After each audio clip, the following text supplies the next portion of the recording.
அருட்பெருஞ்சோதி அருட்பெருஞ்சோதி தனிப்பெருங்கருணை அருட்பெருஞ்சோதி திருவருட்பிரகாச வளலாதிவ்ய திருவடியிலே சரணம்.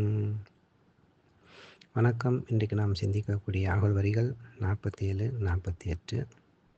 அகவல் வரிகள்: தத்துவாதீத தனிப்பொருள் வெளியெனும் அத்திரு அம்பலத்து அருட்பெருஞ்சோதி. இந்த அகவல் வரிக்கான விளக்கம்: தத்துவம் அண்ட தத்துவம், பிண்ட தத்துவம் என இரண்டாக விளங்குகின்றது. அண்டத்தில் காட்டப்பட்டுள்ள பிரம்மா, விஷ்ணு முதலியவை அண்ட தத்துவங்கள். மனம், புத்தி, சித்தம், அகங்காரம், பசி, காமம், குரோதம், லோபம், மோகம், மாச்சரியம், உறக்கம், மரணம் முதலானவைகள் எல்லாம் பிண்ட தத்துவத்தில் அடங்கும்.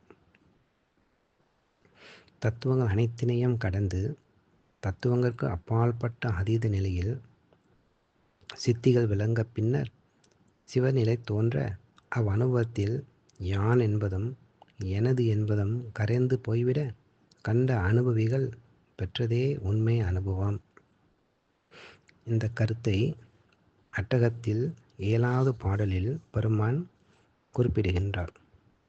தத்துவம் அனைத்தும் தனித்தனி கடந்தேம், தத்துவாதீதமே நிலையில் சித்தியல் முழுதும் தெரிந்தனம், அவைமேல் சிவநிலை தெரிந்திட சென்றேன்.